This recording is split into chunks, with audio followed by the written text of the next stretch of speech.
Glória a Deus. Meus irmãos, a paz do Senhor. Vamos nos colocar de pé, vamos fazer uma leitura na palavra de Deus. Vamos ler no Salmo de número 119, dos versículos 97 ao 105.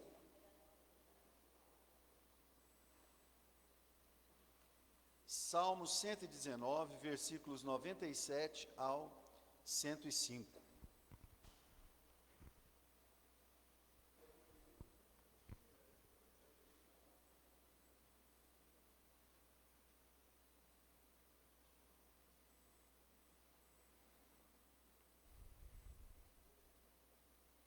Diz assim a palavra do Senhor: ó, quanto amo a tua lei, é a minha meditação em todo o dia.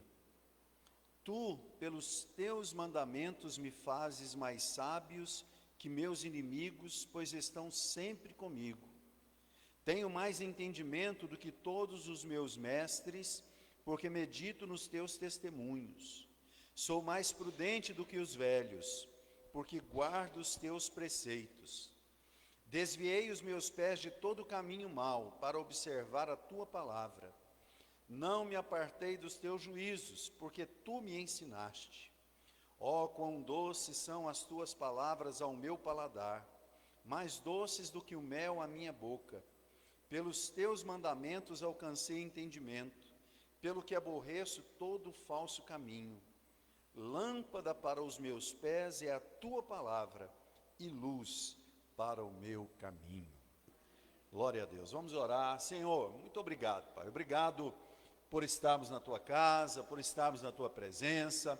Obrigado por estarmos reunidos para aprender de ti, para aprender a tua palavra. Que pela tua bondade, pela tua misericórdia, o Senhor venha, Pai, abençoar o teu povo com a tua santa presença. Que o Senhor venha manifestar o teu poder aqui, Pai. Encha-nos com o teu Espírito Santo nesta manhã. Em nome de Jesus, Pai, é o que nós te pedimos, aleluia. Podem se assentar, amém, glória a Deus, vamos cantar.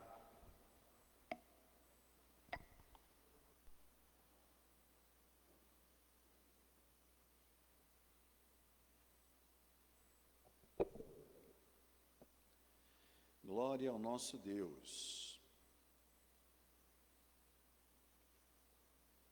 Vamos cantar. Pode ser bondade de Deus. Aleluia. Ó. Interessante, hein? Acho que eu vou ter que desligar ele aqui e ligar de novo. Talvez eu fazer um barulhinho aí.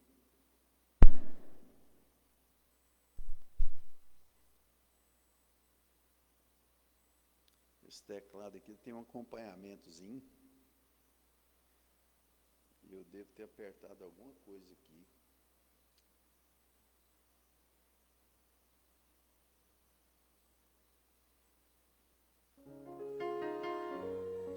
Agora sim.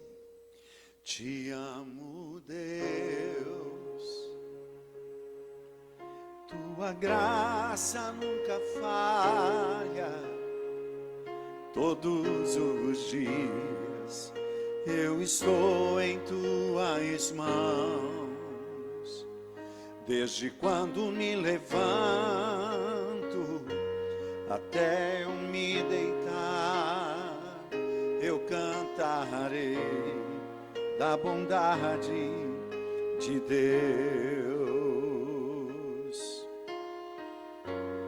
És fiel em todo o tempo, em todo o tempo tu és tão bom. Com todo o fôlego que tenho, eu cantarei da bondade de Deus. Tua doce voz que me guia em meio ao fogo, na escuridão, tua presença me conforta. Sei que és meu Pai, que amigo és, eu vivo na bondade de Deus. És fiel em todo o tempo, em todo o tempo tu és tão bom, com todo o fôlego que tenho, eu cantarei da bondade de Deus. Tua bondade me seguirá, Senhor. Tua bondade me seguirá, Senhor. Eu me rendo a ti, te dou o meu ser, entrego tudo a ti. Tua bondade me seguirá, Senhor. És fiel, és fiel em todo o tempo, em todo o tempo tu és tão bom, com todo o fôlego que tenho, eu cantarei da bondade de Deus.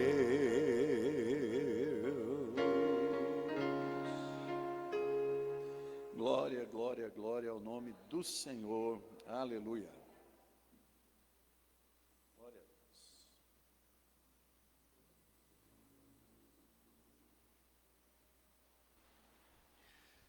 Bom, meus irmãos, nós estamos no encerramento do nosso trimestre. Domingo que vem, nós vamos iniciar uma nova revista, Provérbios, a sabedoria que edifica a vida. Os irmãos, a maioria sabe, né? A nossa formação acadêmica é psicologia. Mas eu passei o curso todo, como eu sempre dou testemunho aqui, vendo os teóricos da psicologia falando um monte de coisa, e eu falava, bom, a Bíblia já diz isso muito antes, né? Então, as pessoas às vezes ficam estudando e pensando e tal. Se a gente lê a Bíblia, meus irmãos, e a gente conseguir colocar em prática o que a Bíblia faz, a nossa vida melhora muito, muito, muito, muito, muito, muito, muito mesmo. Então, Provérbios, com certeza, é um grande ensinamento para todos nós, né? Que nós, se nós aprendermos e colocarmos em prática, nós vamos crescer muito. Não sei se ainda tem revista, tem, Sara? Tem, né? Então, se você não tem a sua revista ainda, adquira com a Sara e venha fazer aí esse curso no próximo trimestre aí, sobre o livro de Provérbios, certo? Eu quero pedir o nosso segundo vice-pastor Célio para trazer essa tela para mim aqui, depois ele está ali mais perto. Como prometido, meus irmãos, nós fizemos uma tela aqui 60 por 40, né? É um presente nosso para os alunos da Escola Bíblica Dominical. Deus abençoe, Célio. Muito obrigado. Aí no final nós vamos sortear para um dos alunos da Escola Bíblica aí, né? Os nomes já estão todos preparados ali. Quem veio 10 vezes tem 10 nomes lá no sorteio. Quem veio 5 tem 5 nomes, quem veio 1 tem um nome. E assim no final a gente faz esse sorteio aí.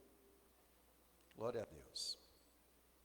Muito bem, eu quero pedir agora o nosso primeiro vice-pastor, Gilson, para fazer a leitura introdutória aqui da nossa lição, para assim concluirmos o nosso trimestre sobre Neemias.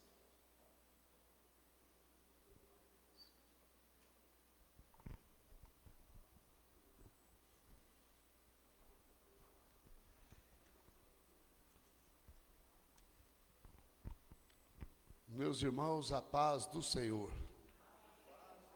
Mais uma lição, né? Mais um trimestre concluído. O Senhor nos ensinou muito e com certeza vai continuar nos ensinando no próximo. Quero convidar a todos para se colocar de pé. Vamos fazer a leitura da lição desta manhã, deste dia. Goiânia, 28 de junho de 2026. Lição de número 13. Título da lição: os elementos fundamentais da vitória de Neemias. Glória a Jesus. Texto áureo. E leu nela, diante da praça, que está diante das portas das águas, desde a alva até o meio-dia, perante homens e mulheres e entendidos. E os ouvidos de todo o povo estavam atentos ao livro da lei. Neemias capítulo 8, versículo 3.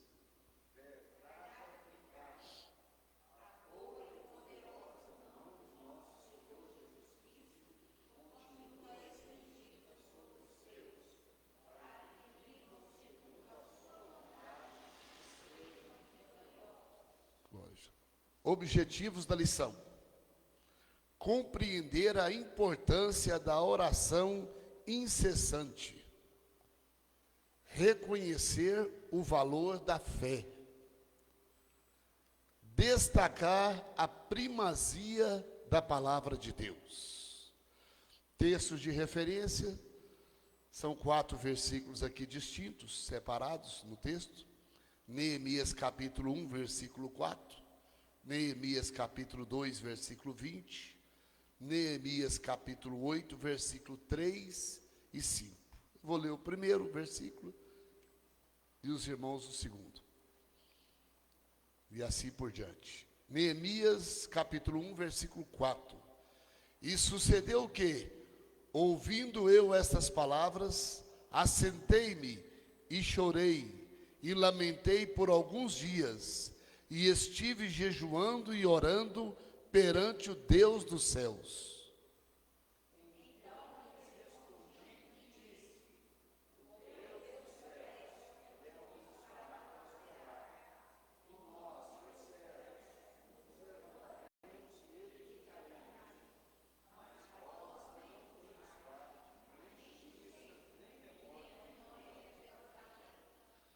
E leu nela, diante da praça, que está diante da porta das águas, desde a alva até o meio-dia, perante homens e mulheres e entendidos.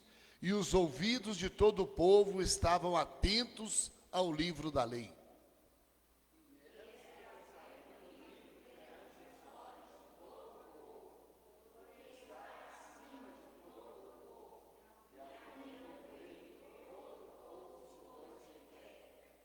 Glória a Jesus.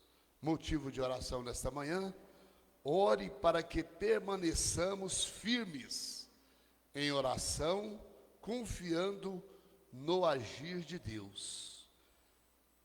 Precisamos, né, meus irmãos? O crente precisa estar sempre em oração. E aprenderemos nesta manhã que é fundamental, né, a oração na vida do cristão. Vamos orar?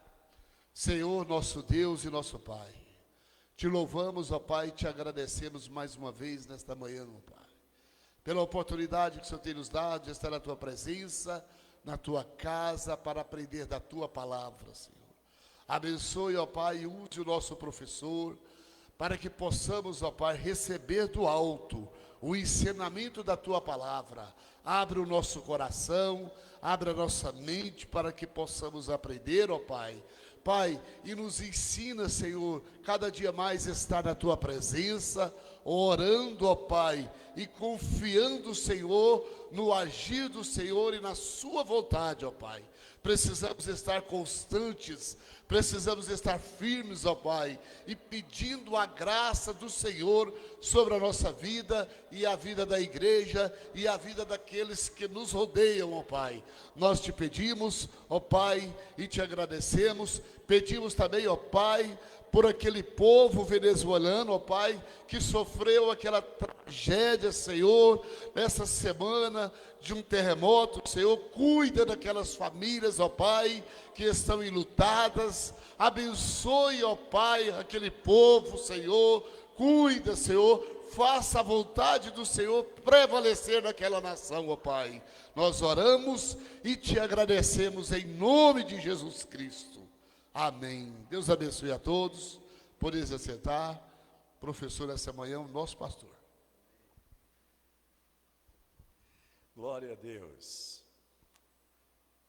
Graças a Deus, meus irmãos, estamos concluindo esse trimestre. Deus nos trouxe até aqui, que Ele nos conduza na nossa vida, não é? Em paz. Estamos aí praticamente iniciando já o segundo semestre de 2026, que seja um semestre de bênção, de prosperidade, de paz, em nome de Jesus. Hoje já é 28, né? Então, estamos encerrando já praticamente o semestre mesmo. Nós temos aqui um título nessa lição, que é muito forte, né? Os elementos fundamentais da vitória de Neemias. Às vezes a gente usa algumas palavras no nosso idioma e a gente não tem noção do peso, né? Quando fala fundamental, fala de fundamento, de alicerce. E alicerce é algo que às vezes as pessoas não conseguem enxergar, não conseguem ver, né? Talvez você vê alguém que obteve uma vitória, que conquistou alguma coisa, e alguém fala, fulano é de sorte, ou fulano conquistou aquilo, e alguém fala, mas também ele tem um amigo não sei aonde, tem não sei o quê. Não, por trás disso tudo, irmãos, tem uma base que foi construída, muitas vezes com trabalho, com estudo, com esforço, e seguindo aquilo que a revista está falando aqui, oração, jejum. Por que eu falei de estudo e esforço? Porque Neemias, irmãos, ele se tornou um chefe de Estado, servindo junto ao rei, né? Ele era copeiro do rei. O copeiro do rei ficava com ele praticamente o tempo inteiro. Tudo que o rei ia comer, ele estava lá provando, e ele era confidente do rei. Então ele aprendeu a ser um estadista. Ele teve um preparo pessoal também, de instrução. Aliado a isso, ele teve aí a sua oração, o seu jejum, assim como Paulo, né, muito preparado, membro do Sinédrio, em algum momento teve um encontro com Cristo, passou 2 anos antes de começar a pregar o Evangelho. Não sei se você sabia disso, mas Paulo não se levantou da estrada de Damasco e se transformou no apóstolo Paulo, não, ele passou 2 anos recluso, só aprendendo do Senhor, se submetendo ao ensino, e claro, consagrando sua vida ao Senhor. Então, esses fundamentos, poucas pessoas veem e enxergam, né? Mas é isso que nos leva a alcançar a vitória no Senhor. Vamos passar aqui pela verdade aplicada. A boa e poderosa mão de nosso Senhor Jesus Cristo continua estendida sobre os seus, para que vivam segundo a sua vontade e sejam vitoriosos. Por que a verdade aplicada diz isso? Porque o que nós estamos estudando aqui é história, algo que realmente aconteceu, e aconteceu na vida de Neemias, na vida de Esdras, na vida do povo de Israel daquela geração, mas está acontecendo na vida da igreja, e a gente precisa entender, a ação de Deus continua viva sobre cada um de nós. Vamos já aqui para a nossa introdução.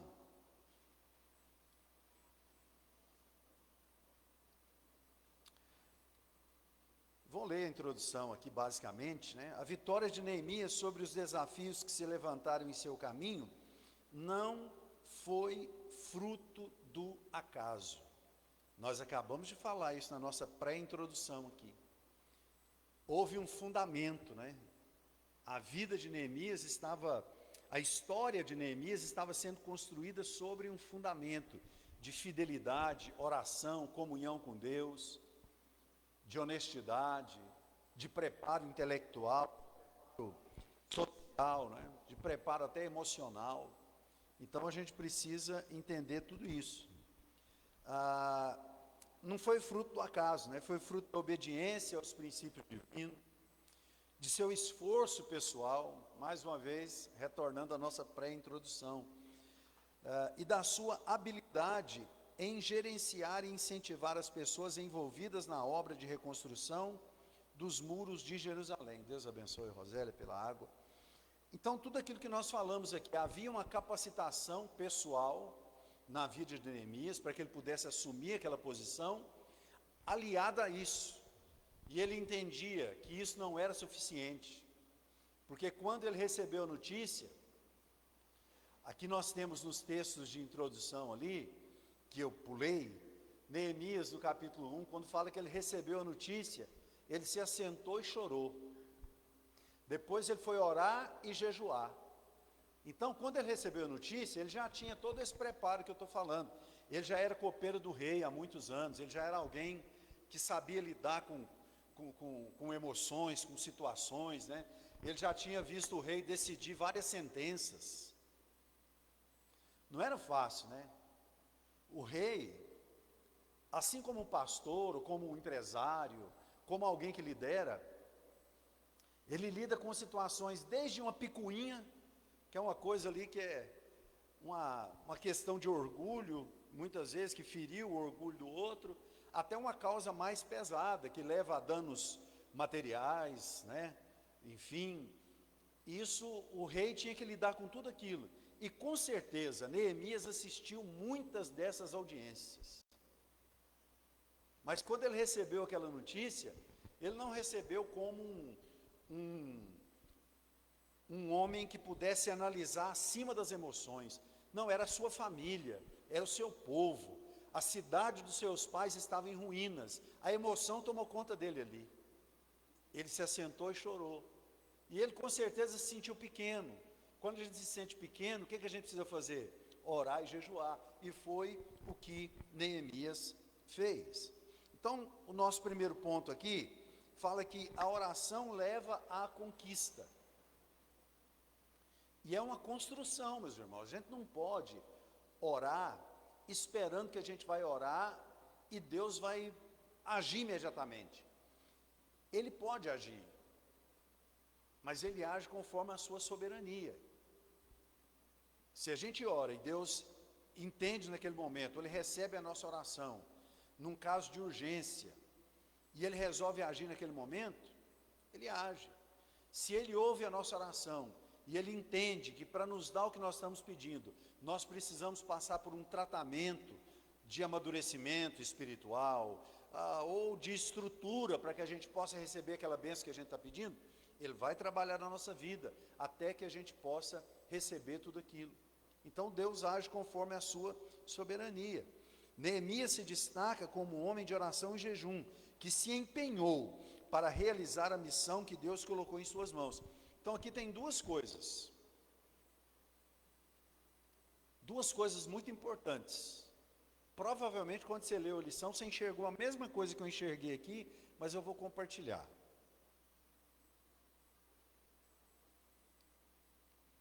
O texto começa e vai até a vírgula dizendo que Neemias se destaca como homem de oração e jejum.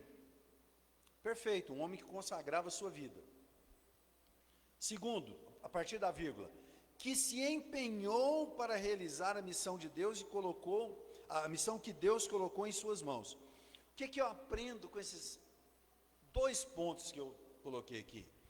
Que a oração ela é fundamental, ela é necessária, é um princípio de vida espiritual. Se a gente não ora, a nossa vida espiritual fatalmente vai se enfraquecer.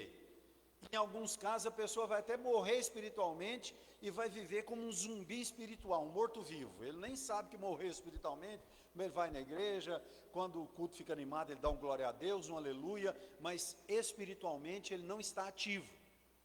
Então, é fundamental orar, jejuar e estar espiritualmente ativo, mas isso não é suficiente. Às vezes a gente fala assim, eu vou orar, eu estou orando por isso, eu estou orando por aquilo, mas o que nós estamos fazendo efetivamente para que a coisa se resolva?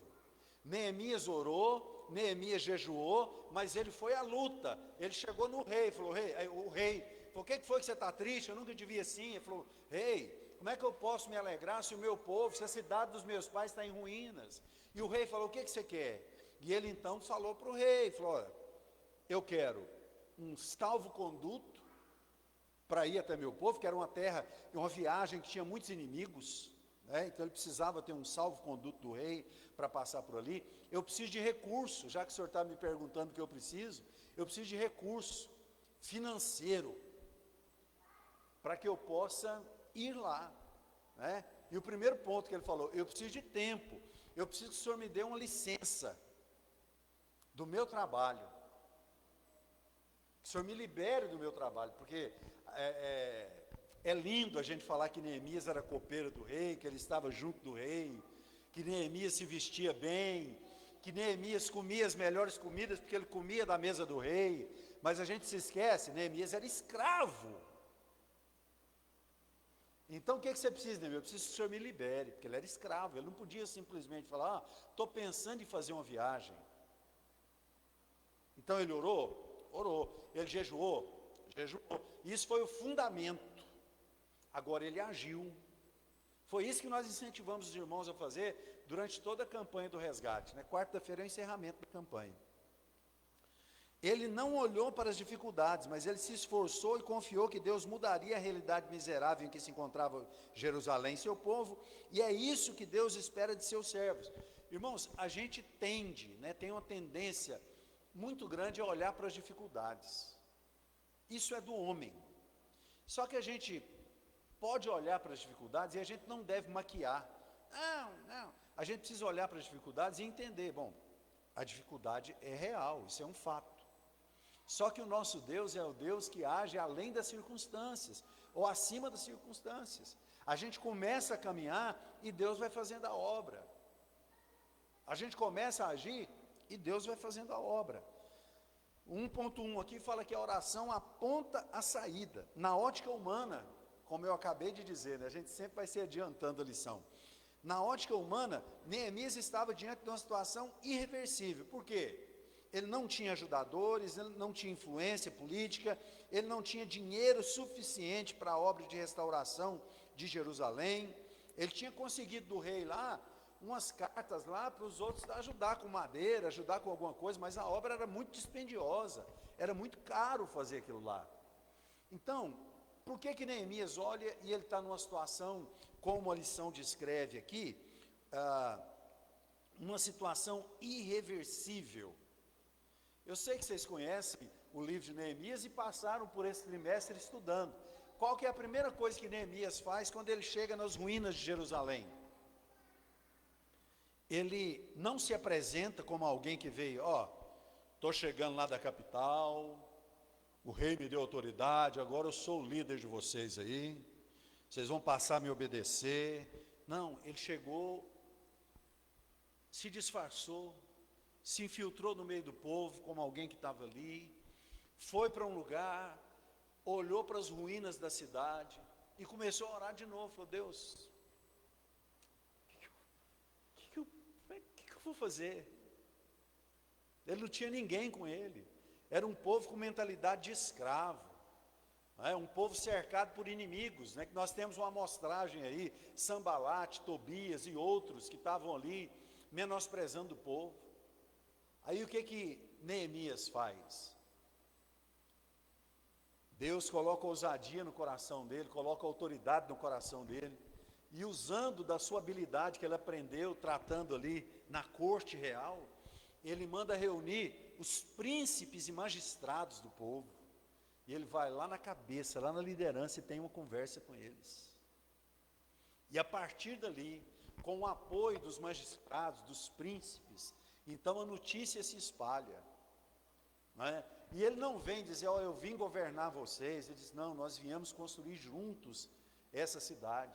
E ele incentiva o povo, e ele dá testemunho daquilo que Deus fez na vida dele. Fala, olha, eu estava escravo lá na corte, mas quando eu ouvi a notícia, eu fui orar, fui jejuar, e quando eu falei com o rei, Deus abriu o coração do rei, ele me permitiu vir até aqui, ele nos deu recursos, ele me deu tempo para que eu viesse ficar com vocês. Então Deus que começou essa obra, ele vai nos dar a vitória. E o povo ficou alegre e feliz e se sentiu incentivado, não é? Tem gente que vai dar testemunho, ele dá um testemunho. A pessoa começa a dar um testemunho e você pensa, agora vai, aí é só coisa ruim, coisa ruim, coisa ruim, coisa ruim. Aí eu costumo pensar o seguinte, essa fase ruim vai passar. Espera a bênção chegar, depois você dá o testemunho, mãe. Se é para falar de coisa ruim, pede o microfone e fala assim, irmãos, eu estou precisando pedir oração da igreja, eu estou passando uma necessidade assim, uma coisa assim, uma coisa assim. Mas a pessoa às vezes fala assim, eu quero dar um testemunho, aí fala, só de tristeza. Não, Neemias chegou e trouxe uma palavra para incentivar. E a gente precisa entender uma coisa, teve uma onda nos anos 90, adentrou aí no início dos anos 2000, com aqueles livros de autoajuda. E esse prefixo alto com U, né? Nós temos o alto com L, que é o alto dos céus, mas o alto com U é uma coisa que ela mesma se resolve. Por exemplo, um automóvel é um carro que se move por ele mesmo. Você põe um combustível, o motor funciona e ele anda sem a necessidade de ter um cavalo puxando ou alguém empurrando. Então, aqueles livros de autoajuda que começaram a permear a igreja, e o pessoal estava substituindo fé por pensamento positivo, e há uma diferença muito grande.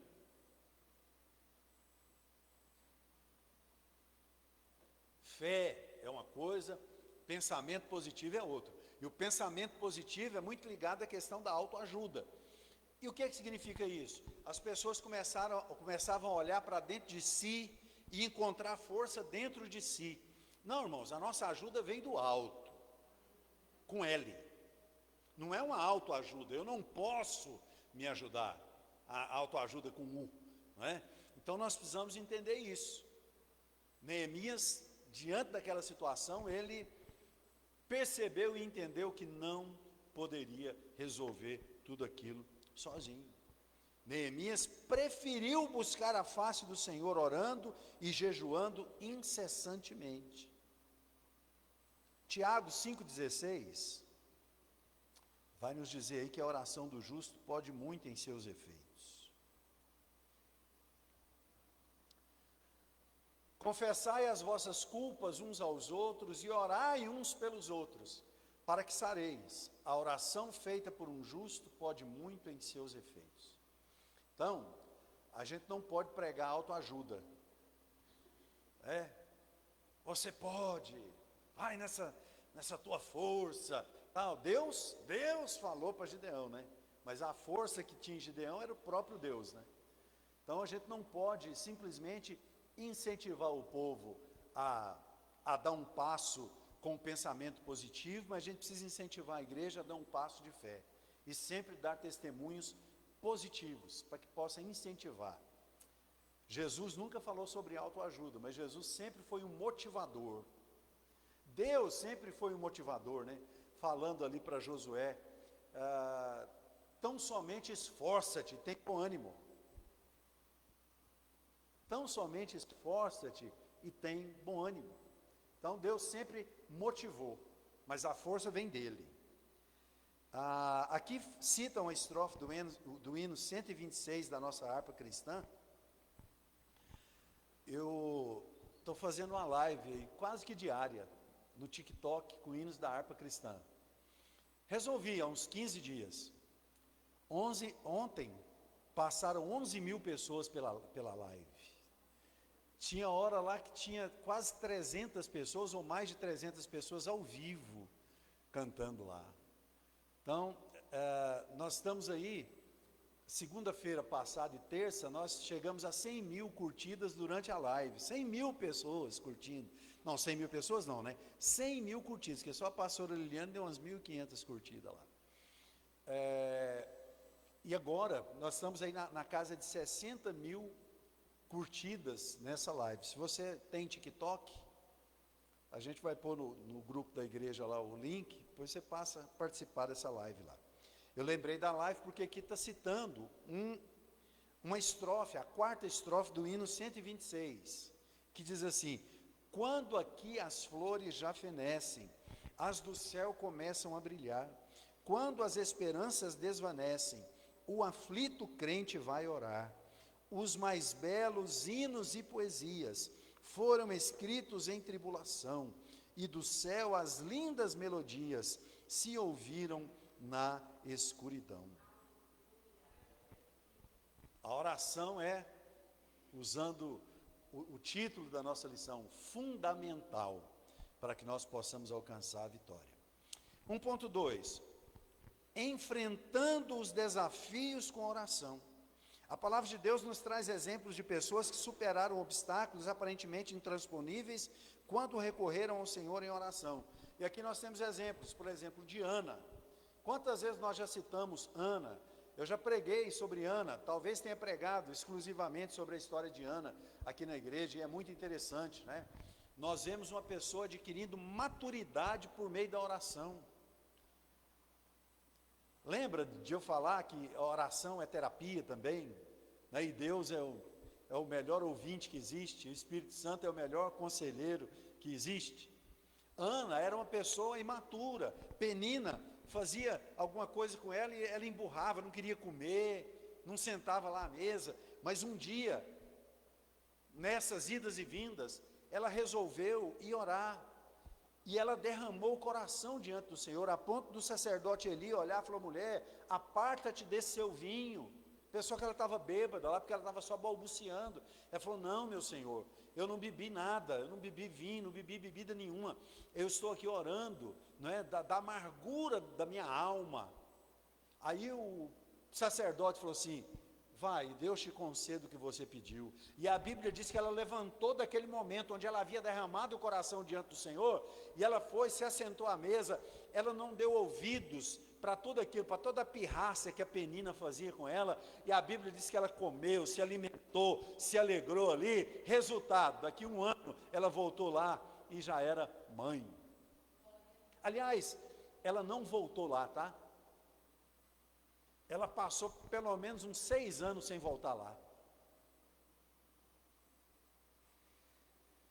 Porque ela deu à luz e chegou a época de ir, ela falou: não vou ficar amamentando meu filho, porque ela tinha prometido, quando nascer eu vou entregar para o Senhor.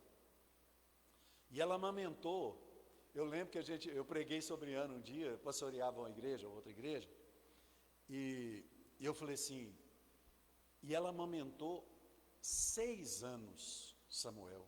No 6º ano, ela levou Samuel e entregou lá, para ele já ficar lá, né? Então ela ficou 6 anos sem ir lá. Aí eu falei assim: quem amamenta 6 anos? Aí minha irmã falou assim: eu amamentei 4 anos. Eu falei: opa, então o neném cresceu forte, né? Saudável. Mas é isso. Então Ana orou. Josué, o que mais me impressiona, Josué era guerreiro. A Bíblia, eu não lembro, pode ser que tenha algum momento em que Josué tenha sido tomado em profecia, não me lembro. Josué era guerreiro, ele era servo de Moisés, um secretário particular de Moisés, e ele era guerreiro, certo? Ele está lutando contra os amorreus. A batalha está correndo como deveria. Deus está dando a eles a vitória. Só que o sol começa a se declinar. E eles precisavam concluir aquela batalha antes de escurecer. E ele então levanta a sua voz e fala: sol, para em tal lugar. Lua, para em tal lugar. Galileu ainda não tinha falado que era a terra que girava, então todo mundo pensava que era o sol, né? Não é assim? Está tudo bem. Deus não importa do jeito que a gente ora. Eu lembro que na época que tinha vestibular, um irmão, pastor muito simples, né? E o irmão chegou, quem quer oração no final do culto? O irmão chegou, não quer que ore para meu filho vai fazer o exame de vestibular, né? Essa semana tal, e queria que eu orasse por causa do exame vestibular tal. Aí o pastor orou, falou, Deus, faça com que esse exame dê negativo, Senhor, tal. Porque o exame, o pastor não sabia o que era, né? Mas Deus entende a oração. Assim como Josué falou, sol, para em tal lugar. E o que aconteceu?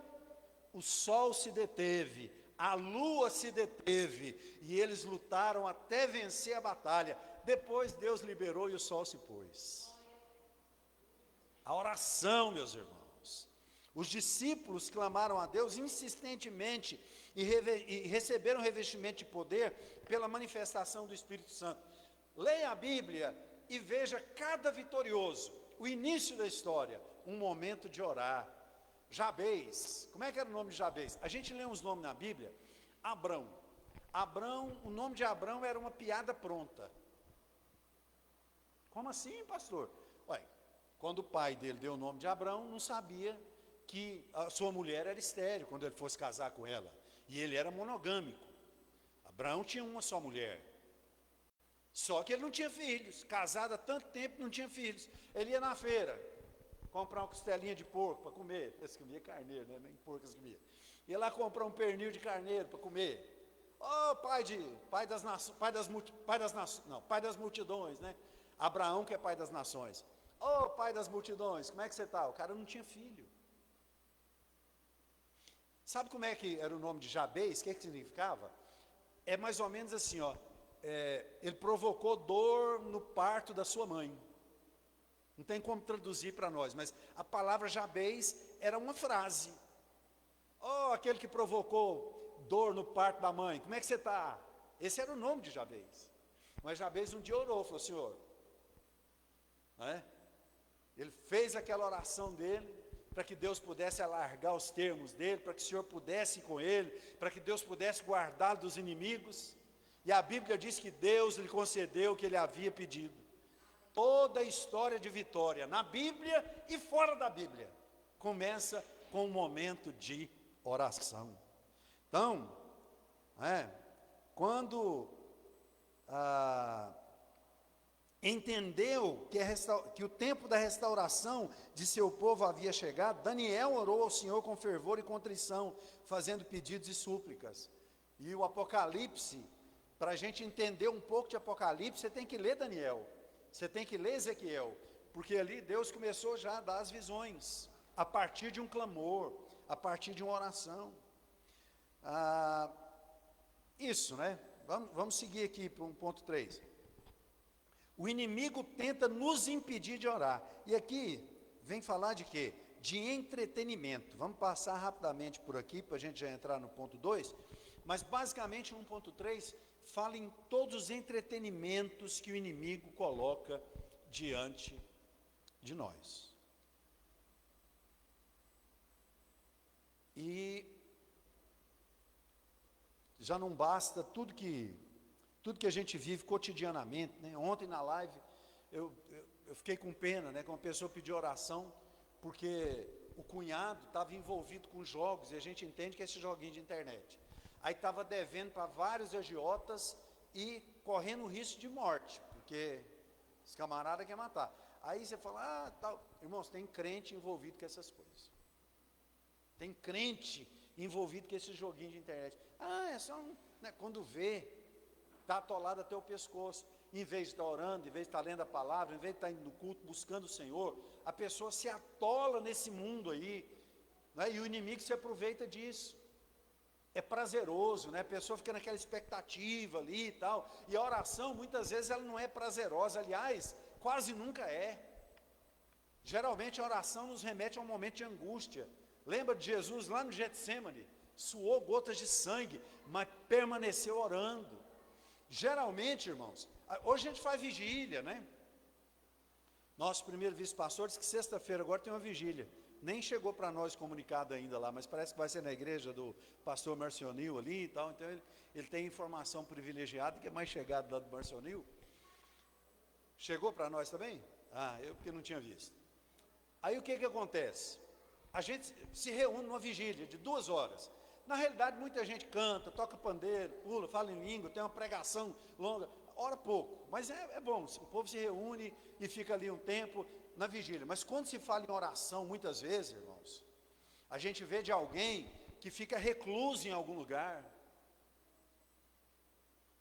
e vai se lançar diante do Senhor, gastar um tempo ali, não é, muitas vezes e isso não gera um prazer momentâneo naquele momento. É claro, eu já tive muita experiência orando, quando eu orava períodos de 3 e 4 horas seguidas, eu preciso voltar a fazer isso, o tempo da gente vai mudando, né? Eu tinha um comércio dentro de casa, aí eu ficava revezando com a pastora Liliane, ela ficava no comércio lá, eu ia lá para um quartinho de oração e orava 3, 4 horas, aí eu ia para o comércio, ela entrava nesse quarto, orava 3, 4 horas também, a gente revezava, e era todo dia orando, todo dia. Irmãos, dava umas 2h30 de oração, 3 horas, eu começava a sentir um comichão, começava a sentir a presença do Espírito Santo no ambiente, pensa o gozo, pensa a alegria, sozinho ali orando e sentir aquele ambiente dentro do quarto, a presença do Espírito Santo. Mas no início, até você romper essa barreira, até você conseguir tirar o pensamento do boleto que vence amanhã, até você conseguir tirar o pensamento daquela pessoa que te persegue, daquela situação ruim, daquele parente que está doente, até você conseguir limpar toda a sua mente e mergulhar, como Ezequiel descreve lá. Lembra que Ezequiel descreve um rio que representa muito bem a intimidade com Deus e a oração? Ele fala assim: me levou um rio e eu fui até um lugar que cobria os meus tornozelos. Depois eu andei mais, fui até um lugar que ia nos meus joelhos. Depois eu fui até um lugar mais e a água dava nos meus lombos. Depois eu cheguei num lugar onde não dava mais pé e a água começou a me levar. Então a oração tem essas fases.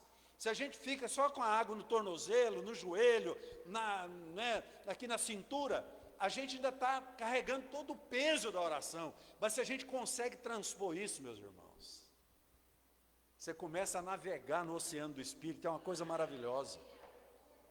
A primazia da palavra de Deus, meus irmãos. Depois de todo o esforço empenhado na reconstrução dos muros da cidade, Neemias e Esdras priorizaram as escrituras. Tudo bem, vocês conhecem Esdras e Neemias. Esdras foi para lá e reconstruiu o templo. O templo estava reconstruído. Os muros não estavam. A cidade estava em ruínas. Neemias vai para lá, reconstrói os muros. Tudo bem, templo reconstruído, muros reconstruídos, e agora? Agora vamos nos voltar para a palavra do Senhor.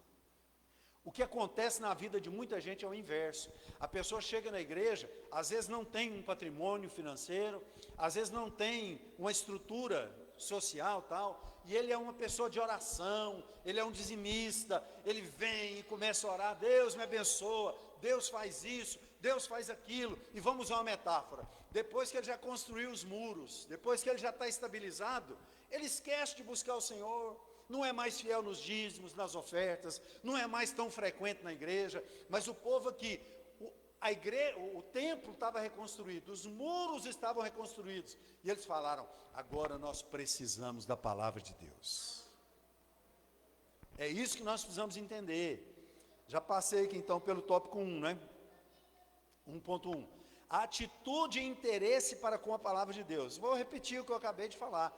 No tempo de Neemias, a grande congregação demonstrou disposição saudável e receptividade expressiva às Escrituras. Sem um retorno aos verdadeiros princípios bíblicos, as mudanças que executaram em Jerusalém seriam efêmeras, eu gosto dessa palavra, depois eu vou falar ela aqui, e superficiais.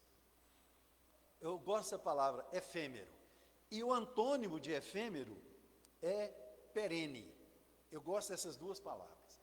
Uma coisa perene é uma coisa duradoura. Uma coisa efêmera é uma coisa que passa logo. Um exemplo de efemeridade. Não sei nem se eu falei direito, não vou nem repetir. As nuvens. Você olha uma nuvem, ela está de um formato. Daqui a pouco, você olha a nuvem, ela está de outro jeito. Vamos ler Oséias capítulo 6. Uma das mensagens que me colocou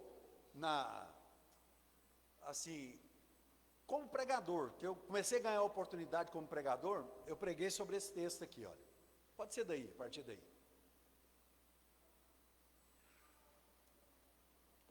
Eu não entendia muito de Bíblia quando eu comecei a pregar, né? Entendo pouco até hoje.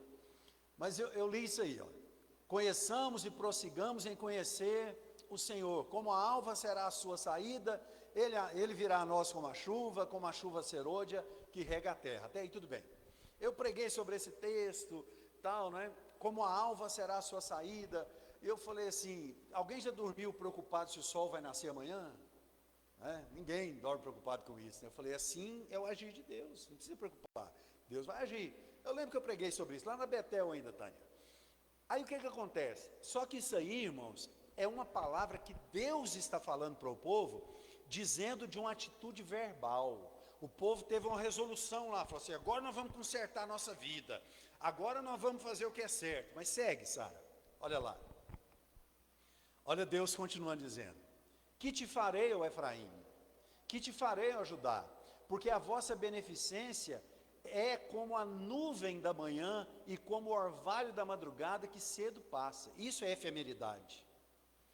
Deus fala assim, ó, essa sua beneficência aí é como a nuvem, é efêmero.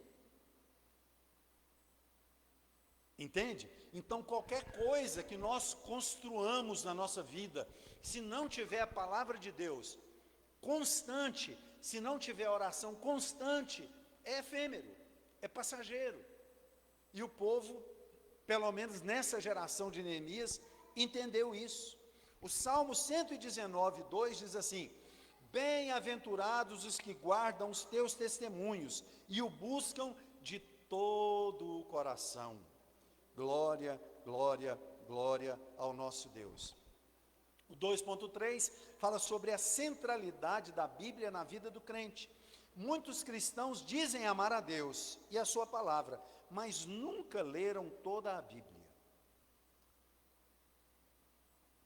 Tem os programas de leitura da Bíblia aí, irmãos, que é facinho. Isso vai nos fazer ler a Bíblia toda, mas isso é meio que cumprir tabela. Eu conheço pessoas que já leram a Bíblia 10 vezes e não entendem nada da Bíblia. Não é? Mas isso não serve de desculpa. Fala, o que adianta ler se não entende? Leia, você vai enchendo da palavra, né? Então é preciso criar o hábito salutar da devoção, separando um momento diário para orar, ler e meditar nas Escrituras. O apóstolo Paulo não negligenciou a leitura e o aprendizado, nem mesmo quando estava preso. 2 Timóteo 4,13.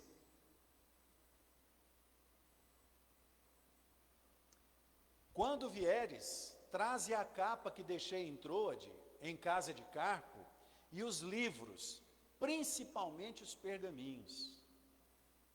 Paulo precisava ler, né? Interessante, né? Resultado, escreveu aí metade do Novo Testamento. Aqui fala que nós precisamos ler a Bíblia como comemos o nosso pão, diariamente. Lucas 4:4.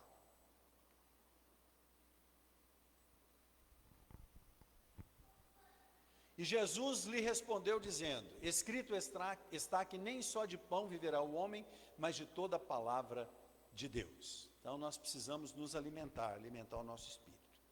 E por último, aqui o tópico 3, Neemias teve fé.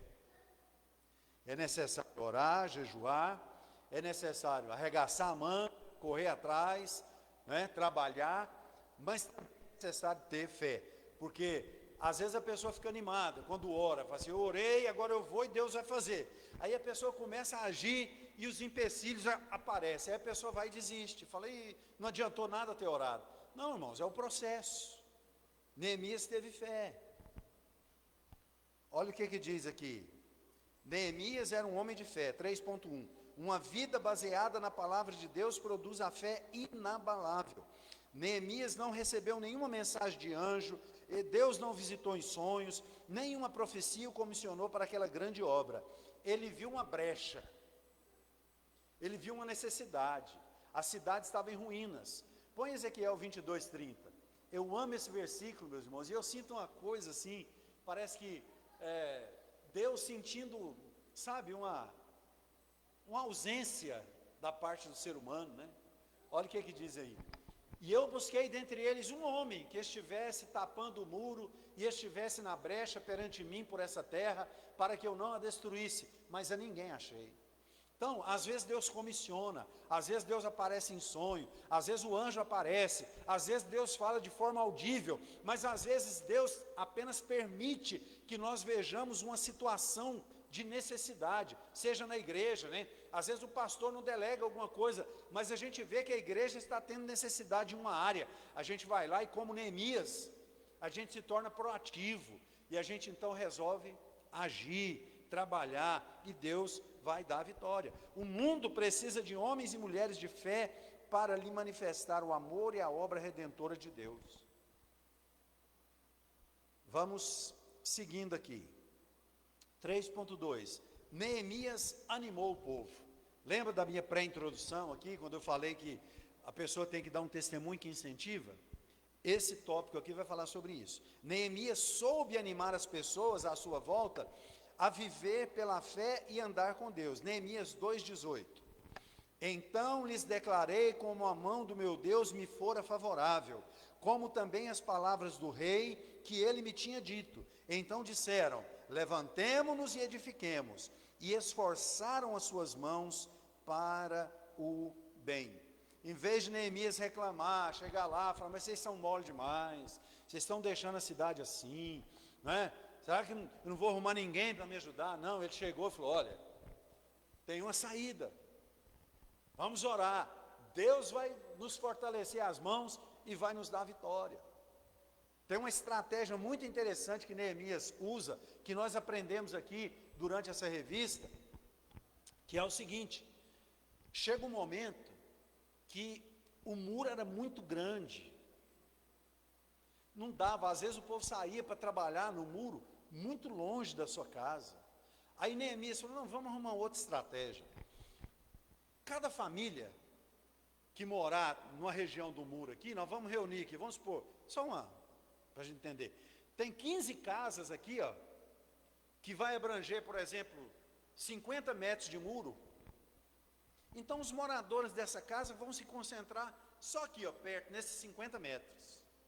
E ele dividiu a construção em todo o muro, considerando essa coisa de estar perto. Facilitou por quê? Porque as pessoas ficavam mais animadas, estavam mais perto para trabalhar, estavam junto com os vizinhos e amigos ali, não é? Então podiam trabalhar melhor. E aí, então, meus irmãos, nós aprendemos com isso que às vezes, o que é para a gente fazer? Aquilo que está perto de nós. Às vezes a pessoa fica pensando: eu queria fazer um ministério, queria fazer uma coisa assim em tal lugar, eu queria fazer isso, eu queria fazer, mas eu queria fazer nesse departamento. Não, faz aquilo que Deus está colocando diante de você, e Ele te dará a vitória. Então nós aprendemos aqui que de nada adianta murmurar, porque isso cria um clima desfavorável e desanimador. Nós devemos proferir palavras de ânimo, encorajamento, fazendo com que as pessoas ao nosso redor sejam contagiadas pela nossa fé em Deus. Nós temos uma igreja que às vezes nem todo mundo mora aqui perto do setor.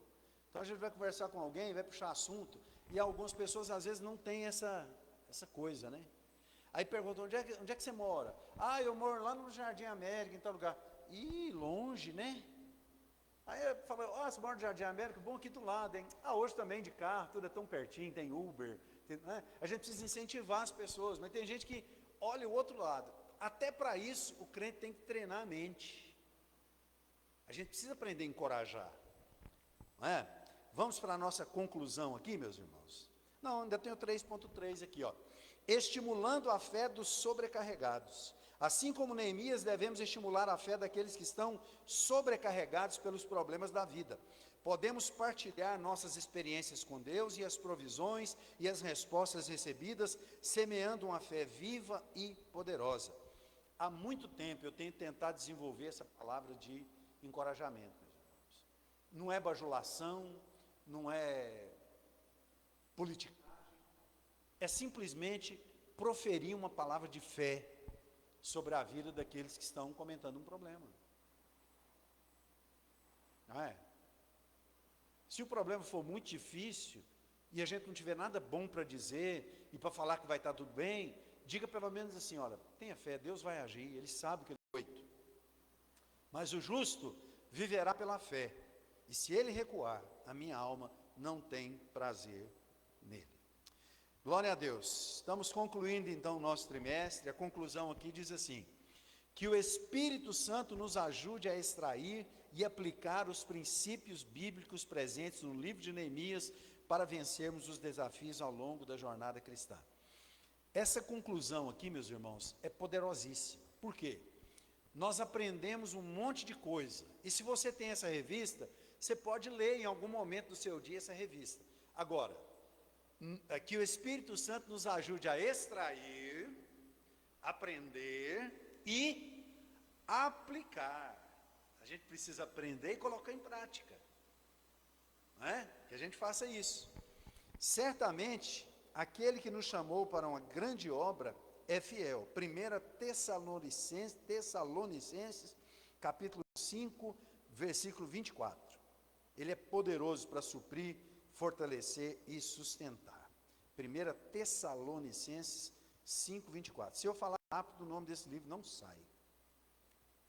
Não sai mesmo. Fiel é o que vos chama, o qual também o fará. Amém? Que Deus os abençoe. Nós vamos fazer a oração final em instantes, mas eu quero pedir a pastora Liliane para me ajudar aqui com o sorteio. Cadê os papeizinhos? Está na vasilha aí? Ela vai pegar lá uma vasilha lá. Espero que quem ganhar goste, né? Enfim, vamos fazer o sorteio aqui.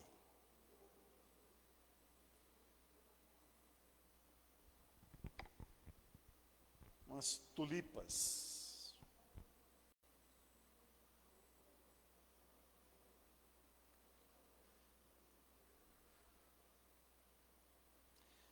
Eu ia pedir o Ravi para tirar.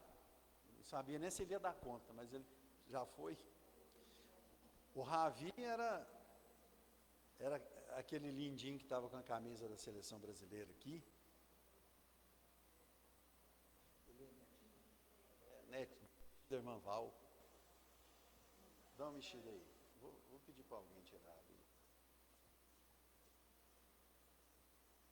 Tá bem mexido aqui. Vamos ver aqui. Pedir para Eliette tirar um aqui. Tira aqui, Eliette.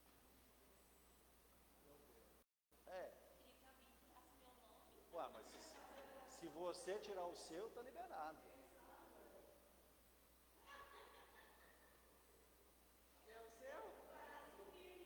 A irmã Coraci.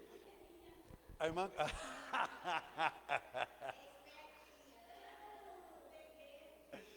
A irmã Coraci. A irmã Coraci estava fazendo um exame, foi um mapa, né? Foi tirar um aparelho lá, um mapa, por isso que ela não está aqui. Ela é assídua na escola bíblica dominical. Então está aí. Vamos ficar de pé, meus irmãos? Vamos orar? Esse ano nós não fizemos nada para encerrar o trimestre, mas no final do ano a gente faz uma confraternização. Não, no final do ano não, ainda tem o meio do mês do semestre aí, né? Quem sabe a gente faz alguma coisa aí no meio do trimestre. Glória a Deus, vamos orar. Cadê o Célio? Vem fazer essa oração aqui, encerrando o nosso trimestre da Escola Bíblica Dominical.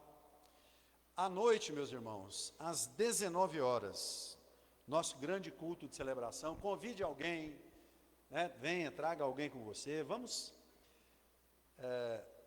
se você tem orado para a igreja crescer, né? Vamos, como a lição diz, vamos agir também para que a igreja cresça. Traga alguém aí. Amém.